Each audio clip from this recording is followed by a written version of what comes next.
Assalamualaikum warahmatullahi wabarakatuh. Kami dari kelompok 7 Pelabuhan akan mempresentasikan hasil diskusi kami tentang terminal buah dan sayur. Sebelumnya saya akan memperkenalkan anggota kelompok. Yang pertama Lutfia Fitriani, kedua Azhawa Muslimnura, ketiga Ratna Firda Prasasti, dan yang keempat Nurul Hasanah.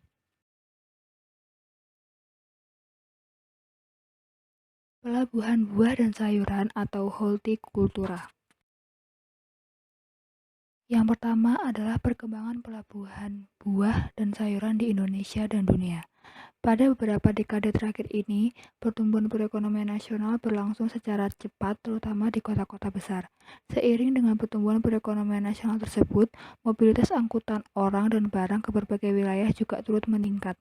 Karena itu, sektor transportasi memegang peranan yang sangat penting untuk memperlancar roda perekonomian dan melayani kebutuhan jasa angkutan bagi mobilitas orang dan barang di dalam kota, antar kota, ke seluruh pelosok tanah air, dan ke luar negeri.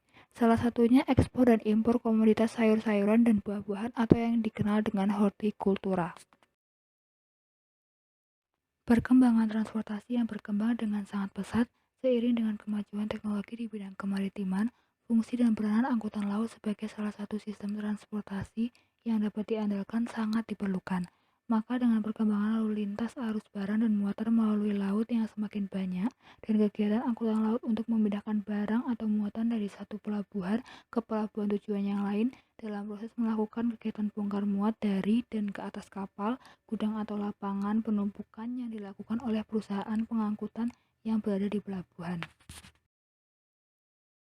Pesatnya kegiatan transportasi bongkar muat yang melalui pelabuhan ini menimbulkan semakin banyaknya perusahaan yang bergerak di bidang penyediaan jasa angkutan seperti penyediaan fasilitas peti kemas, peralatan bongkar muat, dan terminal peti kemas. Penggunaan peti kemas sangat mempermudah pengiriman barang yang berada di pelabuhan karena peti kemas merupakan suatu wadah kotak besi yang dapat memuat barang-barang yang akan dikirim serta menjaga kualitasnya agar tetap baik, aman, dan pada saat diangkut lebih efektif. Salah satu penggunaan peti kemas yaitu untuk mengirimkan komoditas sayuran dan buah. Ketentuan atau syarat mendirikan pelabuhan buah dan sayur. Terminal buah dan sayur termasuk ke dalam terminal khusus, di mana terminal khusus adalah terminal yang terletak di luar daerah, lingkungan kerja dan daerah lingkungan kepentingan pelabuhan yang merupakan bagian dari pelabuhan terdekat untuk melayani kepentingan sendiri sesuai dengan usaha pokoknya. Ketentuan dan syarat yang harus dipenuhi untuk mendirikan pelabuhan buah dan sayur yaitu pertama ada persyaratan administrasi dan persyaratan teknis. Pertama ada persyaratan administrasi yaitu pertama ada akte pendirian perusahaan, kedua izin usaha pokok dari instansi terkait, ketiga NPWP atau nomor pokok wajib pajak, keempat ada bukti penguasaan tanah, kelima ada bukti kemampuan finansial, keenam proposal rencana terhadap kegiatan pembangunan jangka pendek, jangka menengah atau jangka panjang. Terakhir ada rekomendasi dari Syah Bandar pada kantor unit penyelenggara pelabuhan terdekat setelah mendapat pertimbangan dari kepala distrik navigasi setempat mengenai perencanaan alur pelayaran dan sarana bantu navigasi pelayaran. Kedua ada persyaratan teknis yaitu pertama ada gambar hidrografi, topografi, dan ringkasan laporan hasil survei mengenai pasang surut dan arus. Kedua ada tata letak dermaga. Ketiga perhitungan dan gambar konstruksi bangunan pokok. Keempat hasil survei kondisi tanah. Kelima hasil kajian keselamatan pelayaran termasuk alur pelayaran dan kolam pelabuhan. 6. Batas-batas rencana wilayah daratan dan perairan dilengkapi titik koordinat geografis serta rencana induk terminal khusus yang akan ditetapkan sebagai daerah lingkungan kerja dan daerah lingkungan kepentingan tertentu. Terakhir, kajian lingkungan berupa studi lingkungan yang telah disahkan oleh pejabat yang berwenang sesuai dengan ketentuan peraturan perundang-undangan. Fasilitas atau sarana prasarana pelabuhan buah dan sayur. Pelabuhan buah dan sayur ini tentunya memiliki fasilitas yang berbeda dengan jenis pelabuhan lainnya. Fasilitas pelabuhan buah dan sayur ini cenderung lebih sederhana. Fasilitas-fasilitas yang terdapat pada terminal buah dan sayur terdiri dari apron, bangunan pendingin, dan gudang. Pertama, apron. Apron itu merupakan fasilitas yang digunakan untuk menempatkan barang yang akan dinaikkan ke kapal atau barang yang baru saja diturunkan dari kapal. Bentuk apron tergantung pada jenis muatan, seperti barang potongan, curah, atau peti kemas. Kedua, bangunan pendingin. Bangunan pendingin di pelabuhan diperlukan sebelum barang komoditas yang diinginkan didistribusikan ke tempat tujuan dengan kereta api atau truk yang sudah disediakan sistem pendingin tertentu. Buah dan sayur merupakan barang-barang komoditas yang perlu pendinginan agar kualitasnya terjaga dan tidak membusuk. Ketiga, gudang. Gudang merupakan tempat yang digunakan untuk menyimpan barang-barang dalam waktu yang cukup lama. Barang-barang yang dimaksud di sini yaitu buah dan sayur. Pengaturan mengenai kegiatan ekspor impor buah dan sayur. Pemerintah melalui Kementerian Pertanian melakukan pengetatan impor produk buah dan sayur segar ke Indonesia. Ini dilakukan dalam rangka melindungi konsumen Indonesia dari produk buah dan sayur yang tidak berkualitas, serta dalam rangka menggairahkan sektor pertanian, khususnya buah dan sayur dalam negeri. Kebijakan ini tertuang dalam Peraturan Menteri Pertanian Nomor 89 Tahun 2011, Permentan Nomor 90 Tahun 2011 dan Permentan Nomor 88 Tahun 2011. Melalui Permentan Nomor 88 2011 ada 100 komoditas yang diawasi pemasukannya dari sebelumnya 38. Sebagian besar diantaranya buah dan sayur. Pelabuhan buah dan sayur di Indonesia. Buah dan sayur yang hendak diekspor ataupun diimpor hanya bisa melalui 4 pintu pelabuhan yang ada di Indonesia, yaitu Pelabuhan Tanjung Perak Surabaya, Pelabuhan Belawan Medan, Pelabuhan Makassar, dan Bandar Soekarno-Hatta Tangerang. Fungsi pelabuhan buah dan sayur untuk kegiatan ekspor impor.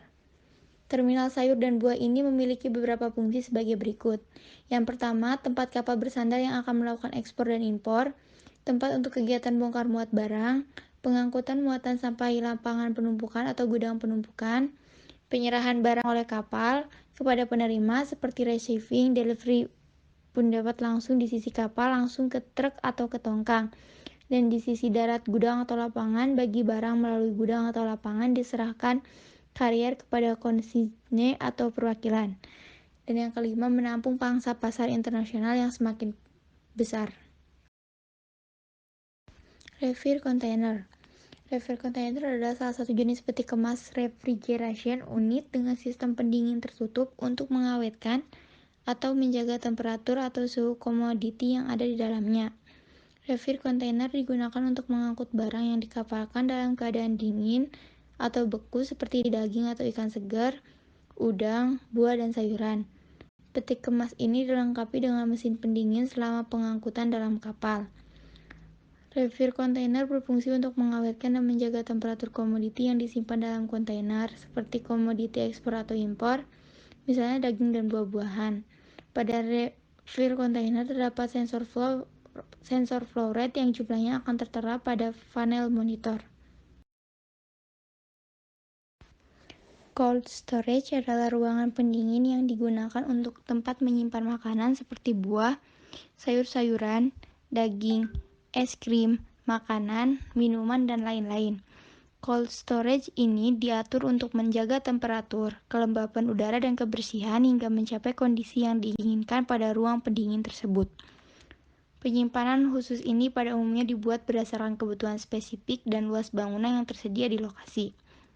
Dengan mengoptimalkan luas bangunan yang bisa dibuat pada lokasi, juga bertujuan agar pembuatan cold storage dapat memenuhi kebutuhan. Umumnya pembuatan storage ini dimulai dari survei lokasi guna memastikan bahwa segala kebutuhan penyimpanan beku tersebut dapat diakomodasi di lokasi. Jenis cold storage dan peruntukannya terdiri dari chiller room, freezer room, blast chiller, dan blast freezer.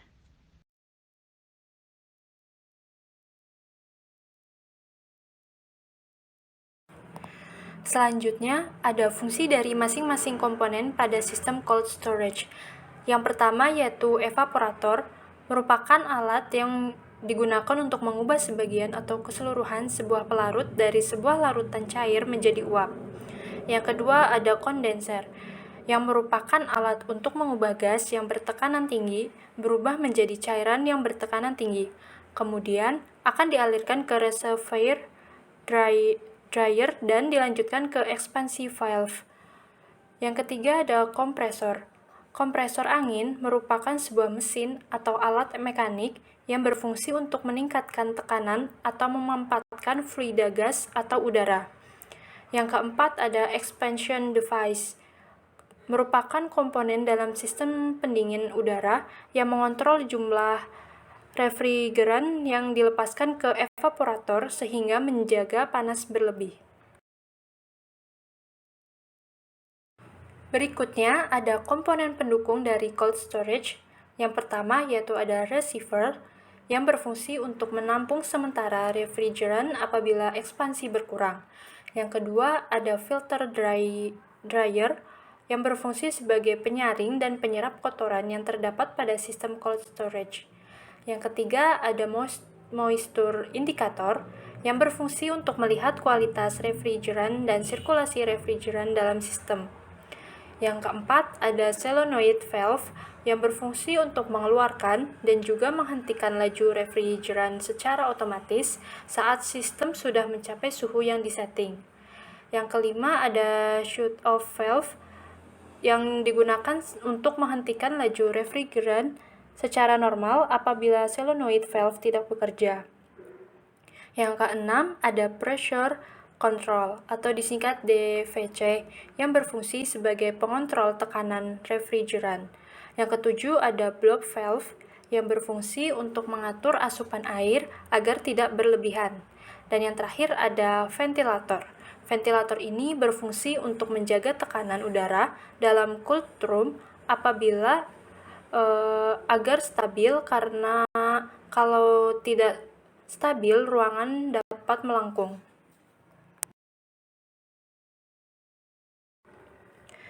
Poin selanjutnya yaitu mengenai permasalahan-permasalahan yang ada di pelabuhan terminal buah dan sayur. Yang pertama ada permasalahan mengenai antrian truk di pelabuhan. Untuk contoh kasusnya sendiri, ada contoh kasus permasalahan antrian truk terjadi di pelabuhan Tanjung Perak. Pada saat itu, angkutan barang yang ada di pelabuhan hendak menuju ke kawasan Indonesia bagian timur menumpuk.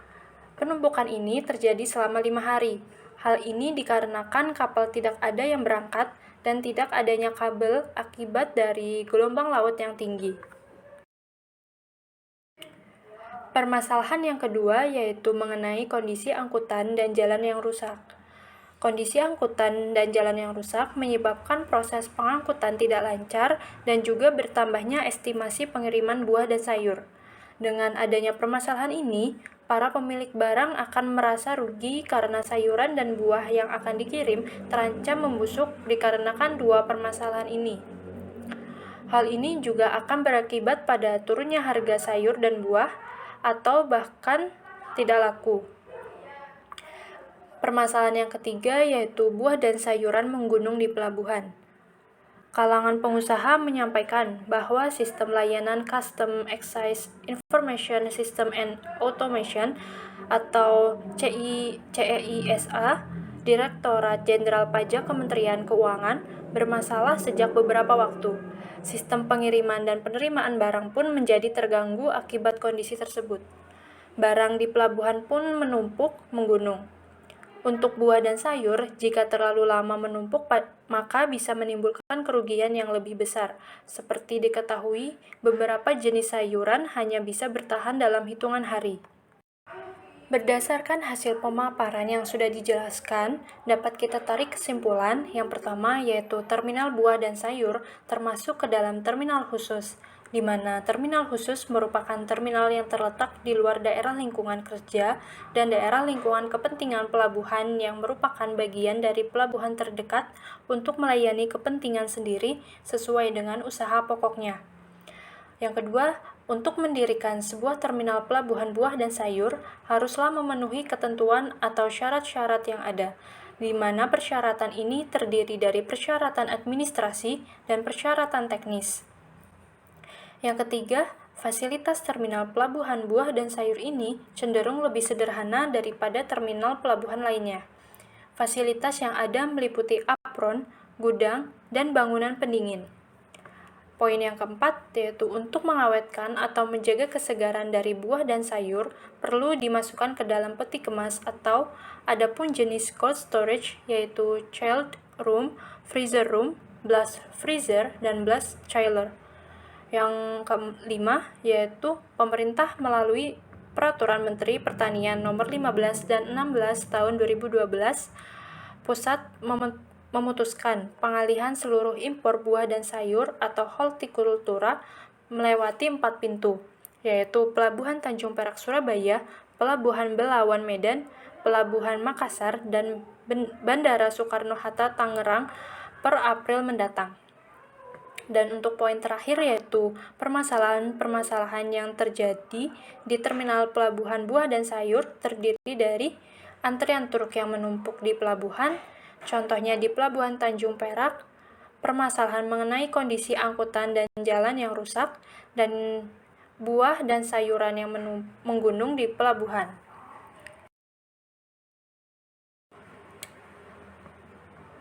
Sekian presentasi dari kelompok kami. Kurang lebihnya mohon maaf. Wassalamualaikum warahmatullahi wabarakatuh.